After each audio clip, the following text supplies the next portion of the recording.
En las entrañas silenciosas del suelo ocurre una batalla invisible, una danza ancestral entre la vida y la descomposición, entre lo que se libera y lo que se retiene. El carbono, ese elemento esencial para toda forma de vida en la Tierra, encuentra en el suelo su mayor reservorio. Más que en la atmósfera, más que en toda la vegetación del planeta. Pero, ¿qué controla su destino? ¿Quién decide si ese carbono se queda o se escapa en forma de CO2 al cielo? La respuesta no está en los árboles ni en las montañas, está bajo nuestros pies, está en los microorganismos. Por esto, hoy presentamos la importancia del anabolismo en el control microbiano sobre el almacenamiento de carbono del suelo, presentado por Luna Longas, Kevin Montoya, Laura Pavas, Andrea Ramírez y Cristian Rodríguez. En los últimos años, la estabilización del carbono en el suelo se ha vuelto un punto muy importante frente al cambio climático global. Un dato curioso es que el suelo almacena más carbono que la atmósfera y la vegetación, por lo que cualquier cambio, así sea muy pequeño, en las entradas y la salida del depósito de carbono puede influir significativamente en el equilibrio de las concentraciones de dióxido de carbono. Dicho esto, nos aproximaremos al ciclo de carbono, el cual es un proceso que nos habla sobre la circulación del carbono en el planeta Tierra y cómo se distribuye en los diferentes ecosistemas y en el medio en que nos rodea. Ya que nos adentramos un poquito más en el tema, es importante conocer las etapas del ciclo del carbono, las cuales son las siguientes. La primera, la fijación del carbono por las plantas por medio de la fotosíntesis. Segunda etapa, liberación del carbono a la atmósfera. Tercera etapa, mineralización y sedimentación del carbono. Cuarta etapa, liberación del carbono debido a la transformación del sedimento. Y por último, la liberación del dióxido de carbono y metano en las actividades humanas. Pero nos debemos hacer la pregunta, ¿qué más interviene en el ciclo del carbono? La respuesta sería los microorganismos, los cuales son de suma importancia en este ciclo, ya que tienen dos funciones muy importantes: promover la liberación del carbono a la atmósfera por medio de todas sus actividades y prevenir la liberación estabilizando el carbono de una forma que no se descomponga fácilmente. Estos dos procesos regulan y controlan el ciclo bioquímico, el cambio climático y la sostenibilidad de los ecosistemas, por lo que es importante entender el funcionamiento de los microorganismos para poder tener un mejor control de los aspectos mencionados. Ya nos vamos adentrando un poco más en este viaje de conocimiento, ya que de acuerdo a lo mencionado se debe tener claro dos conceptos fundamentales: el anabolismo y el catabolismo. ¿Pero qué es? ¿Qué es eso? Son las dos fases del metabolismo celular. El catabolismo es un proceso de degradar moléculas complejas en moléculas más simples, donde hay liberación de energía.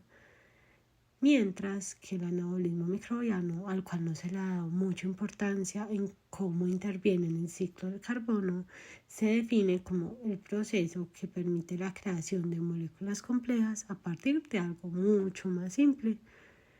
Y es aquí donde contribuyen los microorganismos al almacenamiento del carbono a medida que van creciendo y por medio de la necromasa. ¿Qué? ¿Necromasa? ¿Qué podemos decir de este concepto? La necromasa son los restos de organismos que ya murieron. Pueden ser plantas como la hojarasca o también animales, y hasta los microorganismos mismos intervienen acá, ya que dejan pared celular o proteínas que se acumulan sobre el suelo y pueden servir como una fuente de nutrientes para el proceso del ciclo del carbono. Necromasa, ¿Te suena un poco más? ¿Aún te queda duda? La necromasa es un sumidero de carbono que se entierra y es carbono estable. ¿Qué más puede hacer esta bomba? La bomba de carbono microbiana ayuda a equilibrar las funciones de los diferentes microorganismos, ya sean que sean agentes de descomposición o de formación de materia orgánica en el suelo. Y también nos ayudará a la asimilación microbiana a largo plazo en la producción de diferentes sustancias que se estabilizan en los suelos. Las investigaciones se han centrado principalmente en las fuentes de carbono, tanto en la descomposición como en la emisión, y no se le ha prestado atención al anabolismo microbiano y cómo contribuye a la estabilización del carbono, es decir, cómo el crecimiento microbiano genera compuestos que pueden quedar presentes en el suelo a lo largo de los años. La figura 1 presenta un esquema conceptual que ilustra cómo los procesos microbianos controlan el destino químico del carbono en el suelo a través de dos vías principales, la ruta ex vivo y la ruta in vivo, y cómo los microorganismos son mediadores del ciclo biogeoquímico a través del anabolismo y también del catabolismo. La ruta metabólica asociada al catabolismo es la ex vivo, que descompone y degrada la materia orgánica mediante enzimas extracelulares, ya que la lignina, la celulosa y la hemicelulosa, que son carbonoactivos, son compuestos de la pared celular de las plantas que no son tan asimilables como lo es con la otra ruta que degrada exudados celulares que son más solubles, más asimilables por unas bacterias. Es decir, las enzimas extracelulares atacan esas paredes celulares de la hojarasca para producir un reservorio de carbono lábil y materiales parcialmente descompuestos. Entiéndase como carbono lento. La ruta in vivo, que es la ruta mediada por el anabolismo, proviene de compuestos más simples o exudados que se observa que hay un dióxido de carbono que está fluyendo parcialmente descompuesto, que es un carbono lábil que está actuando en la bomba microbiana de carbono. Esta bomba está compuesta por hongos y bacterias que realizan un recambio dependiendo del tipo de carbono que haya. Actúa ya sea los hongos o las bacterias. Esta ruta tiene dos papeles fundamentales. El primer papel es liberar dióxido de carbono y el segundo papel es almacenar metabolitos extracelulares y necromasa, es decir, carbono estable, que favorece el efecto sepultura, que es importante porque contribuye a la acumulación de carbono de forma persistente en el suelo, ayudando en el secuestro del carbono a largo plazo, y por ello es clave en los esfuerzos para mitigar el cambio climático, mediante la gestión del carbono del suelo. Además, este proceso complementa las vías microbianas de estabilización del carbono, incluyendo la bomba de carbono microbiana, que acopla actividades microbianas de producción y estabilización de carbono en el suelo. Hablando de la gráfica, es importante saber qué significa el yin y el yang. Y es que en lo profundo del suelo, una fuerza actúa de día y de noche, y es la bomba de carbono microbiana, que es una red de microorganismos que con cada molécula que transforman, deciden el destino del carbono. Entonces, su funcionamiento se basa en un delicado equilibrio entre dos procesos opuestos pero complementarios: la descomposición, conocida como catabolismo, y la formación de nuevos compuestos por el anabolismo. y es un equilibrio que se representa visualmente con el símbolo del yin y el yang. En este símbolo, el lado blanco representa a los hongos, organismos con un ritmo de vida más lento, pero que son capaces de procesar materia vegetal resistente y transformarla en compuestos estables que pueden permanecer en el suelo durante siglos. Y el lado negro representa a las bacterias, y estas son más rápidas para crecer, multiplicarse y morir, y son claves para la descomposición de la materia orgánica del suelo, pero también sintetizan nuevos compuestos orgánicos. Y es que cuando hay carbono fresco, las bacterias se lo pueden comer fácilmente y activan el sistema del suelo, ya sea para liberar nutrientes para las plantas y CO2 a la atmósfera. Y cuando mueren, parte de sus restos se convertirán en carbono estable. Entonces, al final del anabolismo microbiano, no solamente es una función celular más, sino que es una gran estrategia para mantener un equilibrio entre el carbono del suelo y estabilizar el clima del planeta. Retomando algunos conceptos de los controles metabólicos microbianos, en este bloque vamos a profundizar acerca del anabolismo microbiano y de la bomba de carbono microbiana, mecanismo por el cual la biomasa y la necromasa fijan carbono estable. Además, ilustraremos cómo las interacciones entre hongos y bacterias en un contexto ex vivo in vivo deciden si el carbono se libera en forma de CO2 o se entierra en el suelo. En este sentido, hablaremos sobre el efecto de cebado versus el efecto de sepultura y cómo este equilibrio regula la fluctuación del depósito estable de carbono del suelo y su relación con los controles metabólicos y el ciclo del carbono. Durante mucho tiempo se tuvo un enfoque en los estudios sobre el carbono del suelo, donde estos se centraban principalmente en tres factores como el clima, especialmente en la temperatura y la humedad, las propiedades del suelo como el pH, la textura, el tipo de minerales y la cantidad y tipo de residuos vegetales aportados, ya que se consideraba que estos tres factores eran los principales responsables de la formación, acumulación y estabilización del carbono en los suelos. Sin embargo, como se mencionó anteriormente, los microorganismos tienen una gran importancia, ya que transforman el carbono a través de dos vías, ex vivo asociada al catabolismo e in vivo asociada al anabolismo.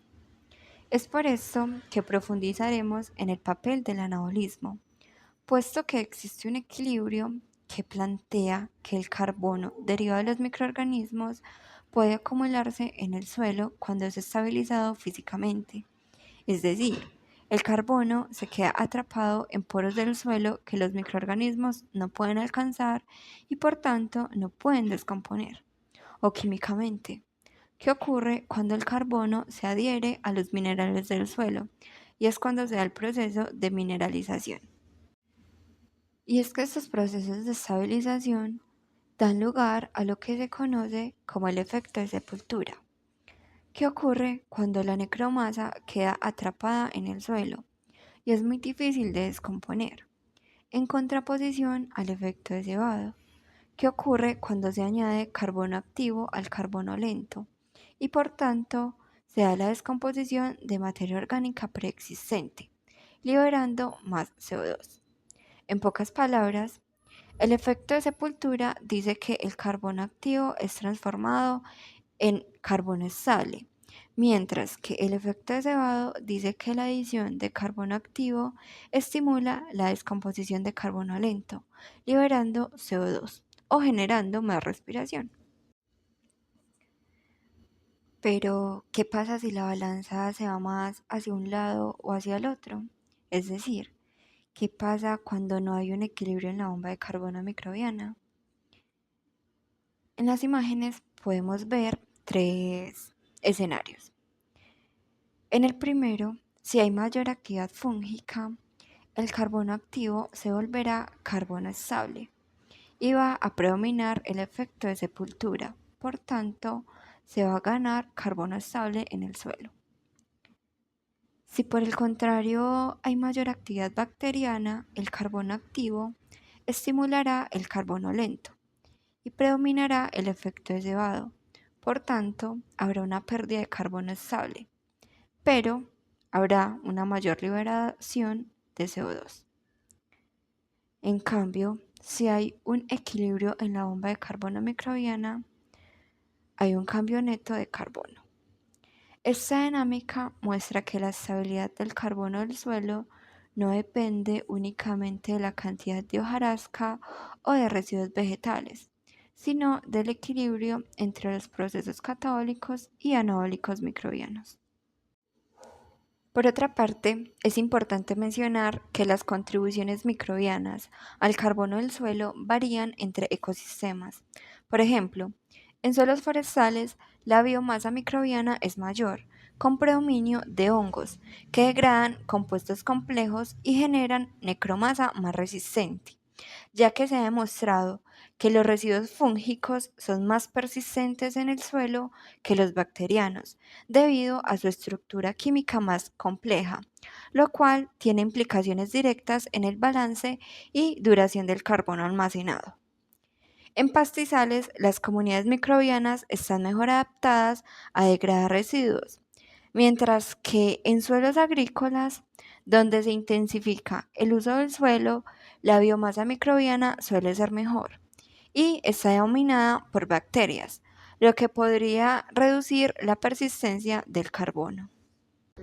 Muy bien, entonces en este caso le estaríamos presentando la siguiente figura, la cual básicamente nos estaría hablando de cómo se estabiliza el carbono, hablando a través de las dos rutas a las que se puede enfrentar el carbono entrante. Estas podrían terminar siendo liberadas en grandes cantidades de CO2 por la respiración microbiana, o podría estar siendo asimilada a través del anabolismo microbiano, volviéndolo biomasa, nucleótidos, proteínas y demás, la cual a largo plazo termina siendo una forma mucho más estabilizada del carbono en los suelos, generando el proceso de sepultura. Llegados a este punto, debemos manejar un poco los conceptos vistos a través del documental.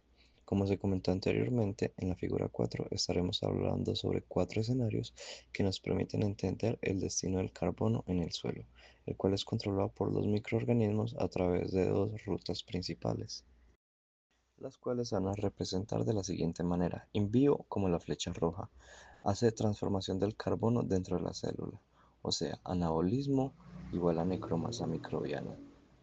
Ex vivo, que representa la flecha verde, modificación por enzimas extracelulares antes de la asimilación. El embudo simboliza la bomba de carbono microbiana MSP, una herramienta conceptual para explicar cómo los microorganismos procesan el carbono que llega al suelo.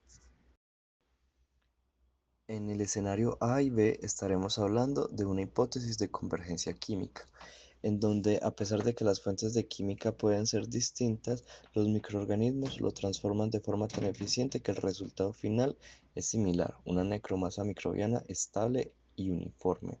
Aquí solo estaría actuando la vía in vivo. En el escenario C y D estaremos hablando de una hipótesis de control dual, en donde también va a aparecer la vía ex vivo junto a la in vivo. En el escenario C vemos que el anabolismo, a pesar de que sigue predominando, ya nos introducen algunas diferencias en la química final del suelo, básicamente por la descomposición inestable de algunos de estos. En el escenario D, el protagonismo lo toma la vía ex vivo. Las enzimas degradan la materia de entrada, generando moléculas muy diversas que no siempre entran a las células microbianas y algunas se quedan como residuos en el suelo, esto generando un pool de carbono más diverso y menos estable. Finalmente, después de haber visto el ciclo del carbono, la problemática en el estudio de los mismos, el anabolismo y la bomba de carbono microbiano, el yin-yang como representaba a los hongos y bacterias, las ejemplificaciones de la bomba de carbono y unas perspectivas y direcciones futuras y que tendría el carbono en los suelos, finalmente llegamos a las conclusiones en donde Se nos dice que la hipótesis de convergencia química proporciona una idea de cómo funciona el balance sin importar la fuente de carbono. Un anabolismo fuerte produce siempre los mismos compuestos microbianos resistentes. Cuando esta ruta está bien regulada, el suelo retiene el carbono a largo plazo, más allá de la variabilidad de los residuos. El destino final del carbono depende del equilibrio entre la vía anabólica, que fragmenta materia orgánica y libera CO2, y la vía anabólica in vivo, la cual lo estabiliza. La síntesis de biomasa y la acumulación de necromasa en las vías in vivo generan compuestos químicamente uniformes y resistentes que se entierran en el suelo. Este proceso, más allá de la simple descomposición, convierte a los microorganismos en auténticas bombas de carbono, capaces de fijarlo a largo plazo. A pesar de todo esto, aunque conocemos este balance global, muchos detalles internos siguen siendo una caja negra. Faltan estudios metagenómicos, espectroscópicos y de modelado para comprender cómo interactúan las comunidades microbianas y propiedades del suelo en la regulación precisa de estas rutas.